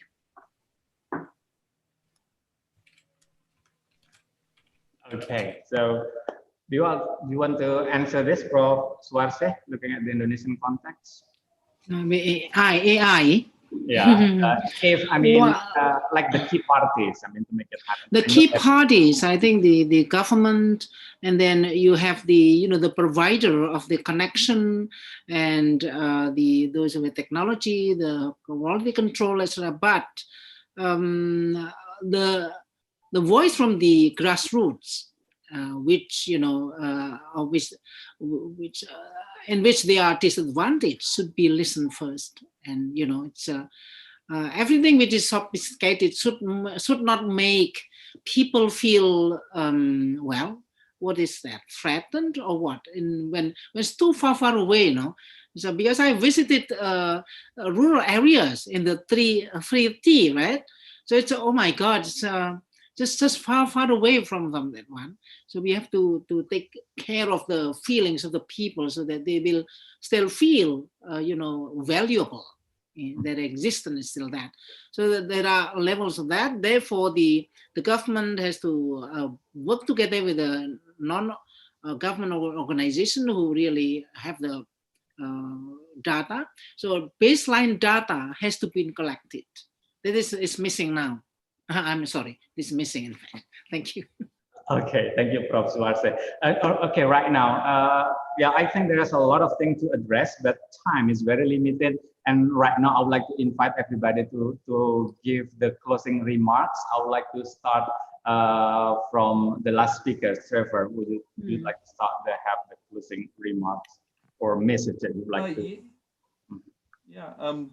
First of all, I think Professor Suarse was saying, I mean, it's like, what do we have now? And I think you've got to evaluate what you have and where you need to get to. And in order to do that, the key thing, in my experience, having worked with a variety of technology or AI technology providers, is having a very strong relationship between the test designer or the educational practitioners and the people designing the tech. We come from very different perspectives. We need to build a bridge between the two. It is improving. And what we really need to do is make sure that whenever something is produced, it is validated, it is reiterated, and that is a continual process. In another presentation, I talked a little bit about AI literacy, but I do actually feel we should be responsible for holding tech companies to account. If they say this is a number, okay, we have a correlation of 9.1, what does that mean? Where does that data come from? And what really are we measuring? And that goes back to what Robin and Cheryl were saying. So yes, it's a long journey, but we should be engaged in it. Okay, thank you, Trevor. Cheryl, will you please give your final remark? Very briefly, I think at the heart of all of this is consequences. Whatever changes we make, whatever we introduce, we need to think of the consequences, whether it's a high stakes test, whether it's measuring someone's ability at a lower level, as Judith said, AI works a lot better, but we need to always remember to evaluate and to consider the consequences. Okay, thank you. Robin. Thank you. I don't have much to add, except that I've seen some of the questions coming in about, you know, well, how do I help young learners to get better at speaking English, for example? And I think that if we're going to be, if you change your system to start measuring a skill, you also need to help teachers to teach that skill more effectively. Teacher training goes hand in hand with new teaching materials and the new assessment. They should all be part of the same reform. Thank you. What about you, Judith? Yeah, I would agree entirely with Cheryl about the importance of thinking about the consequences and the impact that tests have on all stakeholders, and also thinking about the consequences and the impact of the stakeholders when you're developing tests, and to really understand the importance of local collaboration when we're developing local tests. Those are the things that I've learned through my career. Okay, thank you. Prof. Suarse, last. Well, the last, I just agree with all, being careful, making a decision, and think about the consequences. And but human beings, number one. This is my statement. Human beings with a mind and the heart and the dream, you know. I don't know whether the AI can dream, but human being can dream. Thank you. Okay, thank you all the speakers. I think it's a great talk, like providing us the consideration on how our future in developing language assessment in Indonesia, especially in incorporating AI as the warning that we have, technology as a tool, considering the positive and negative impacts, also considering the local context and who might be participating and who will be tested or assessed. Okay, so that's the end of our session today. But before we end the session, I would like to invite everybody to have a photo session, all the speakers. So actually, the job that we have to do is to smile. I would like to count three. Yeah. Okay. Okay. Is it Now, photo session? Huh? yeah, for the session right now, and I hope because I'm in Solo and the operator is in Jakarta, so I hope the operator is ready and I would like to count. Robin, you have to. Three, yeah, just let's have Yeah. brightest smile of ours. 1, 2, 3. Okay, just okay, done. Smile I for already 3 got a minutes. message and it is done.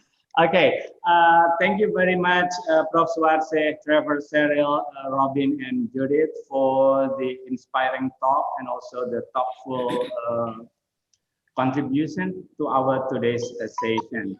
So right now, I would like, we have several announcements and information that would like be given by the British Council. Now, I would like to pass the time to Calm. And so, Calm, right now, are you there? I'm here. Okay. Thank you very much. Can you see me? Actually, Yes, yes, clearly, Calm. I will share the slide in a minute if I could just come on. Oh, I can see me there. Can I see me on the big screen as well for a minute? I just want to, and I will share the slides afterwards. Thank you very much. I just wanted to thank all of our speakers and all of you for joining us for this third webinar and staying with us. It's been a really interesting third session. And thank you very much to Bapak Taufik for excellent moderation. One point I wanted to make, because there was a big conversation about AI, and one of the questions that came up was, how can AI help with teaching and learning in the classroom? And one thing I've been observing is that lots of teachers I've seen in some countries around the world have started using one of these. This is a smart speaker. There we go. This is a smart speaker. It never gets tired. It never switches off. You can talk to it all night. And if you ask it questions and your pronunciation isn't very clear, it won't understand you. So you have to keep practicing your English. So I think it would be very interesting for you teachers to maybe get a smart speaker and start doing some research about the use of that with your students. Let me give you a few announcements to wrap up this webinar about things that are coming up now. So I'm going to start sharing my screen. And here we are. Okay, so I hope you can see that. The first announcement really was a reminder and to ask you all, if you're interested, to complete our technology-enabled English test on your mobile phone called English Score. So many of you have already done this, but we would like some more of you to do this. If you take this test, you will get your Common European Framework or your CEFR level of English. We will also get some data to the British Council, but it will be anonymous for us. And what we want to do is next week, we will announce the results of this experiment. So we'll be sharing with you the scores that we've received, but it would be, we encourage you to download the app and to take the test called English Score. And even ask your students to experiment with it too. The second announcement is to remind you that we'll be back in the same place at the same time next week. So next Thursday at 1:30, and hope you can join us. I'm sure you'll be familiar with some of these names. So we're delighted that we will have the president of ITEL, Pak Gemuang Jati, one of Indonesia's leading professionals in both English language teaching and the use of technology. And the session next week will be focusing on practical ways to test English remotely. So many of you are faced with that challenge at the moment because of COVID-19. So we'll be having a practical workshop, giving you some tips and recommendations for how to continue not only teaching, but assessing your learners remotely. So we look forward to that. At the end of this month, the British Council in Singapore is hosting one of our big conferences on language assessment called New Directions in English Language Assessment. It's on the 30th and 31st of October, but because of COVID-19, it's going to be online. And so you can join it. And along with lots of keynote speakers from around the world, we have 3 Indonesian experts who will also be presenting at that conference. So I hope you will be interested and able to join us. Before that conference, there are, if you're really interested and very keen, there are a number of what we call pre-conference workshops. So these are sessions that are running throughout the month of October. There's one coming up very soon, I think tomorrow. So these are the QR codes. If you're interested, you can register for those sessions and continue your professional development in assessment. I think by the end of October, you're going to be experts in English language assessment. If you haven't had enough, if you want to continue your learning, then in November, we will be launching our English language assessment in the classroom MOOC, this massive open online course. It's a free course and it's interactive. It starts on the 16th of November. And when you complete that course, you'll get a certificate. And it's about 12 hours of training for you to really improve your skills. So those were some things that we're organizing, and I hope that you're interested to join. Thank you again for your time. It's nice to see you again, or to be here with you again. I've missed you, and I hope you'll be back next week. And with that, I'm going to hand over to Bapak Taufik, who's going to tell you how to get a certificate for today. So thank you very much. Taufik, floor is yours. Okay, thank you, Kolm. So Bapak Kolm Dans, the Director English Education and Society British Council Indonesia. So anyone, that's the end of our session today in the 3rd National Symposium of Language Assessment initiated by British Council Indonesia in collaboration with TEFLIN. But before I totally close the screen, I would like to say thank you for joining this webinar, and please complete the evaluation survey to get the link to download your e-certificate and material. So the idea is that you have to complete all the evaluation survey, and then you will get the link to download your certificate and materials after you complete the evaluation survey. So the link for the survey and material will only be available until 19 Indonesian Jakarta time today, yeah, or at 7 p.m. Yeah, Jakarta time. Okay, that's thank you very much for your attention today. That's the end of our program today, the 3rd session of National Symposium of Language Assessment. I'm Taufik Al-Ma'mun. Bye-bye. Assalamualaikum warahmatullahi wabarakatuh.